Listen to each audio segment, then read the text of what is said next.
त्या घरातून मला हे शिकायला मिळालं की नाती किती इम्पॉर्टंट आहेत. अंगणात नाही कसरत झाडतोय कशाला, दुनिया काय बोलते याची पर्वा करतोयस कशाला. ऍज अ व्यक्ती म्हणून मला माहिती आहे विशाल कोटियन बाहेर कसा मनुष्य असेल. ऑब्व्हियसली खूप काही बोललं गेलं, मला माहित नाही का ती बोलतीये, तिला कुठल्या गोष्टीवर एवढा राग आहे माझ्याबद्दल.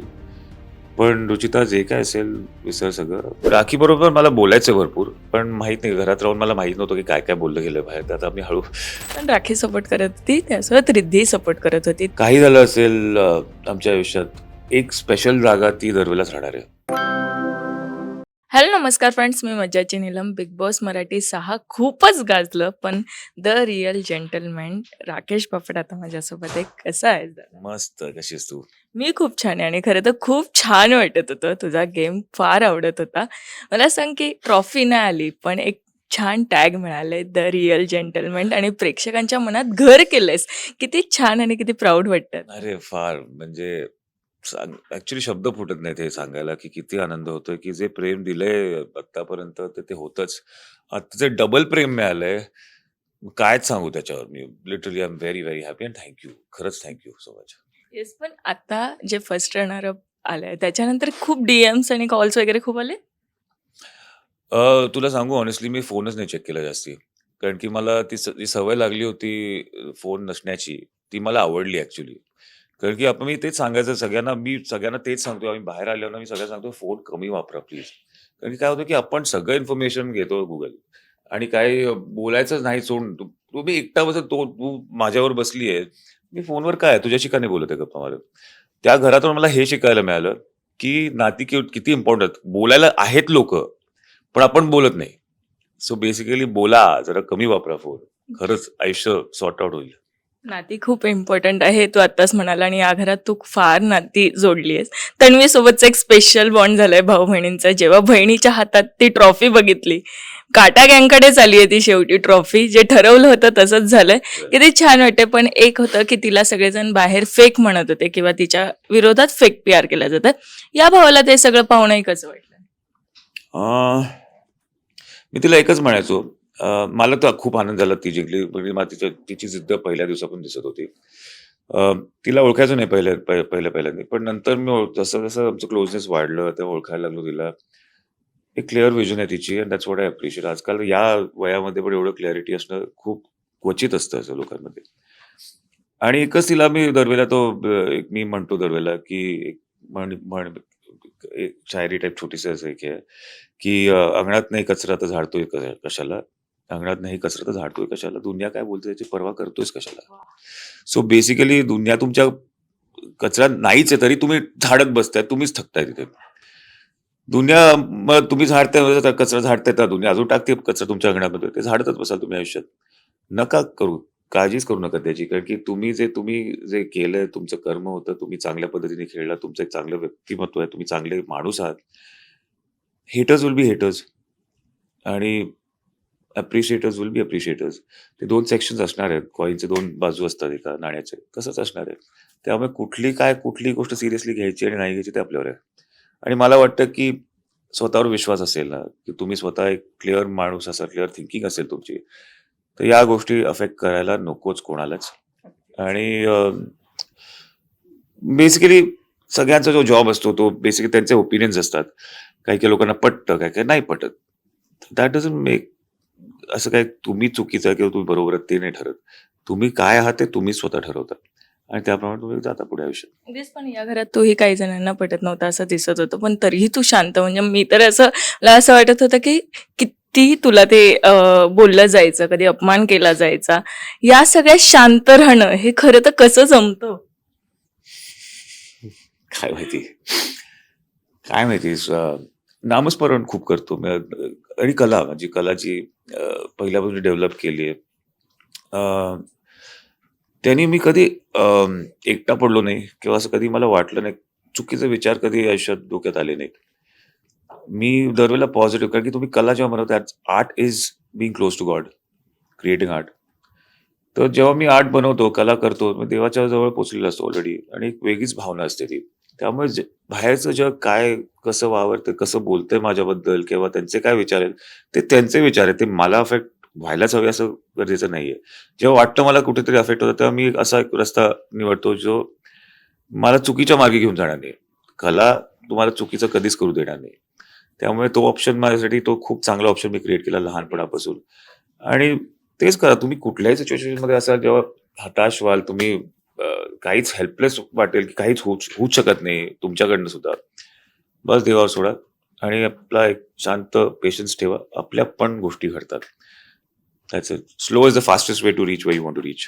वा. पण ना मला सुरुवातीलाच या घरात एक मुद्दा आला तो अनुश्रीचा आणि अनुश्री त्यावर पहिले रिॲक्ट नाही झाली. रुचिताने त्यावर रिॲक्शन्स दिले आणि तिने तो घरात हा मुद्दा खूप वेगळ्या पद्धतीने हे केला. जेव्हा दादा हे घडत होतं तेव्हा मला सांग की कशा पद्धतीने ते टॅकल केलं गेलं आणि नेमकं काय घडत होतं असं?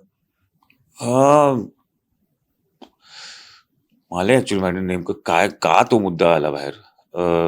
मी तो जसं ते पाहिलं असेल लोकांनी, फक्त अनुषय सांगत होतो मी, की कारण की सगळ्यांचीच गैरसोय होत होती एका व्यक्तीमुळे. सो ते मुद्दा काहीच नव्हता, उगाच त्याचा इश्यू झालाय. कुठल्या वेगळ्याच लेवलवर जाऊन पोहोचता तो. पण काय होतं की कधी कधी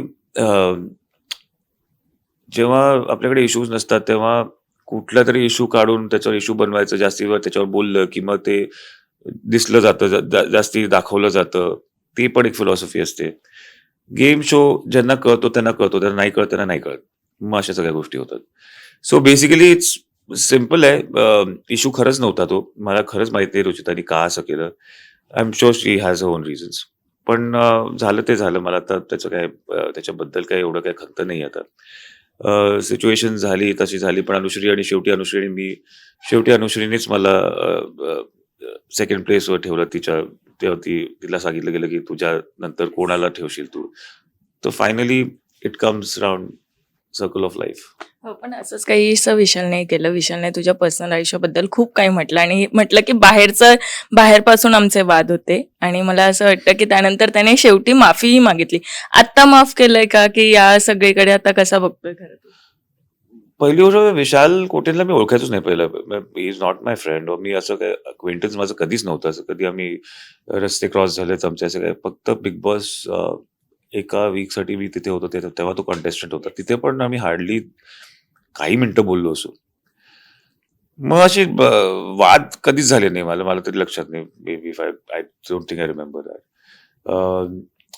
ॲज अ व्यक्ती म्हणून मला माहिती आहे विशाल कोटेन बाहेर कसा मनुष्य असेल. पण ॲज अ प्लेयर मी सांगतो की तो माझा ऑपोनंट होता. ऑब्व्हियसली खूप काही बोललं गेलं, नाही बोललं गेलं, किंवा मीन केलं असेल, नाही केलं असेल. It was part of the game I feel. आणि जे झालं ते झालं. मी ते घरात सोडून आलेलो आहे. आता विशालबरोबर मी फ्रेंडशिप ठेवीन का नाही, का कोणाबरोबर दुसऱ्याबरोबर ऑपोनंट बरोबर फ्रेंडशिप माझी राहील का नाही, that is a question of the situation that will happen. की बघू काय होतं. Never say never in life. आणि आत्ता सध्या ते तो ना माझा मित्र होता, ना आत्ता पण माझा मित्र आहे. तर ते पुढे जे काय होणार इक्वेशन ते बघितलं जाईल. आता काहीच सांगू शकत नाही. हो, पण त्याची जी मैत्रीण होती रुचिता ती देखील घराबाहेर आल्यावर म्हणाली की राकेश दादा घरात खूप वाईट शब्द वापरत होता, खूप काही बोलत होता. तिचं असं वाक्य होतं की त्याने शिव्याही दिल्या पण ते कुठे दाखवलं गेलं नाही आणि यावर प्रेक्षकांनी खरं तर तिला अपोज केलंय. मला तुझ्याकडनं जाणून घ्यायचंय की यावर आत्ता तू काय रिॲक्ट करशील किंवा काय मत असणार याबद्दल? तुम्ही मला पाहिलं आता एवढे वर्ष. तुम्हाला वाटतंय मी असं शिवाय करीन? मग नाही, शक्यच नाही मी करणं असं. पॉसिबल नाही. मला माहित नाही का ती बोलतीये, तिला कुठल्या गोष्टीवर एवढा राग आहे माझ्याबद्दल. पण रुचिता, जे काय असेल विसर सगळं. आणि तुला वाटत असेल की मी तुला हर्ट केलं, तर I am really sorry about that. आणि सोड, राग रुसवा सोडून दे. आता एकच आयुष्य आहे. हॅपीली जग. वा, म्हणजे हा एक छान सल्ला तू तिला दिलायस.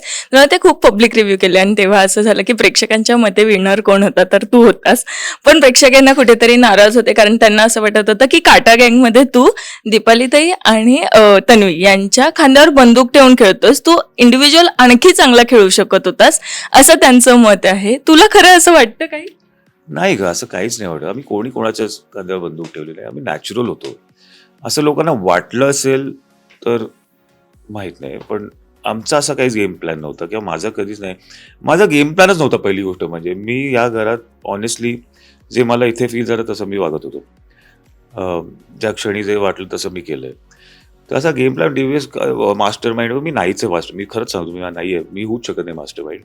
कारण की मी सिच्युएशनला जगतो आणि जेव्हा तेव्हा जे सिच्युएशन मला सांगते किंवा फील जे होतं त्याप्रमाणे मी निर्णय घेतो किंवा तसं वागतो मी.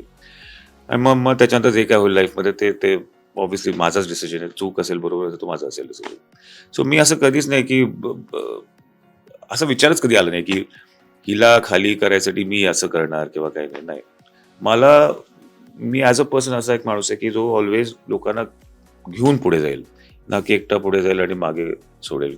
मला टीमवर्क खूप इम्पॉर्टंट वाटतं आणि त्याच्यातच मजा येते ॲक्च्युली. येस, आणि आम्ही हे वारंवार पाहिलंय तुला हे टीमवर्कमध्ये राहताना, टीम सोबत राहताना आणि त्यांच्यासाठी स्टँड घेताना. अशीच तुझी एक मैत्री बाहेर होती की जी राखी सोबतची होती आणि ते एक विषय खरं तर प्रेक्षकांना खूप आवडत होतं. बाहेर आल्यावरही राखी तुझ्याबद्दल व्यक्त होते आणि राखी प्रेम एकतर्फी आहे हे सांगते, पण ती हेही सांगते की तो माझा खूप चांगला मित्र आहे, जवळचा मित्र आहे, त्याला वोट करा. मला तुझ्याकडनं ती मैत्री कशी आहे ते जाणून घ्यायचंय आणि ही मैत्री आत्ता पुढे कशी राहणार आहे? राखी, मी खूप वारंवार सांगितलं की राखी कॅमेरावर राखी सावंत एक वेगळी आणि कॅमेरा बाहेर. बंद झाल्यावर एक वेगळी राखी आहे, जे फॉर्च्युनेटली आम्हाला बघायला मिळाली त्या घरामध्ये. जशी ती काळजी घेते लोकांची, ती हळवी आहे आणि पण गेम पण तिला खेळायला येतो. तिला काम एकीकडे आणि पर्सनल लाईफ किंवा इमोशन्स एकीकडे. कधी कधी कन्फ्यूज पण होते ती त्याच्यात. पण राखी आणि मी ऑब्व्हियसली तिची फ्रेंडशिप माझ्यासाठी खूप खूप इम्पॉर्टंट आहे आणि मला कोणाचीही फ्रेंडशिप जे माझ्या आयुष्यात येतात त्यांना मी खूप जपतो ॲज अ फ्रेंड म्हणून. आणि खूप क्लेवरली मी चूज करतो फ्रेंड. नाही असे माझे खूप फ्रेंड्स असं पण नाही आहे. मी खूप क्वचित असे चांगले मित्र निवडतो की जे माझ्या आयुष्यात राहू शकतील.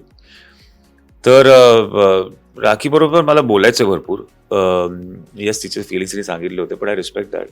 पण माझे फिलिंग्स मी ते व्यक्त केले होते. तिने पण रिस्पेक्ट केलेलं आहे. पण माहीत नाही, घरात राहून मला माहीत नव्हतं की काय काय बोललं गेलं बाहेर. तर आता मी हळू जेव्हा भेटीन तेव्हा मी बोलू.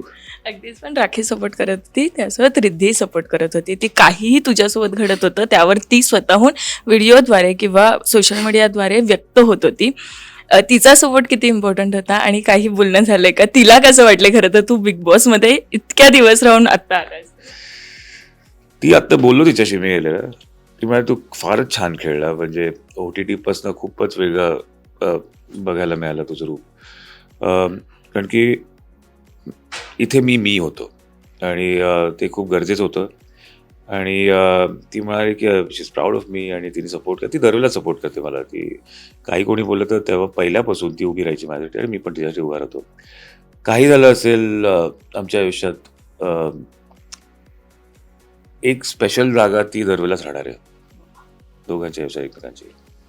ती नाही चेंज होणार. पण मला सांग, आता हा तू गेम पाहशील तेव्हा तुला कोणता एक एपिसोड असेल, कोणता टास्क असेल तो पुन्हा जाऊन पाहायला आवडेल किंवा आवर्जून बघणार आहेस? लिंबूचा तो लिंबू जे सापडला नाही मला व्हॉट द हेल, एक लाईन नाही सापडला मला. म्हणजे सो मी म्हणतो नाहीये बिग बॉस. मी त्यांना सांगतो तुम्ही चुकलाय म्हणून. याच्यात लिंबूच नाहीये, पण होतं. येस, पण आत्ता पुढे काय असणार आहे? आणि आम्हाला आता राकेश दादा कोणकोणत्या वेगवेगळ्या काही आहे का पाईपलाईनमध्ये असे काही गोष्टी ज्यात पाहायला मिळशील आता लवकरच? आहेत, पण आत्ता बोलणं योग्य नाही ते. नक्कीच लवकर तुला पहिले सांगेन झालं की. थँक्यू सो मच आणि all the very best. Thank you so much. बरं वाटलं बोलून. मराठी मनोरंजन सृष्टीमधील मालिका, चित्रपट, नाटक तसेच कलाकारांबद्दलच्या नवीन अपडेट्स जाणून घेण्यासाठी नक्की सबस्क्राईब करा इट्स मज्जा मराठी या आपल्या नवीन यूट्यूब चॅनलला.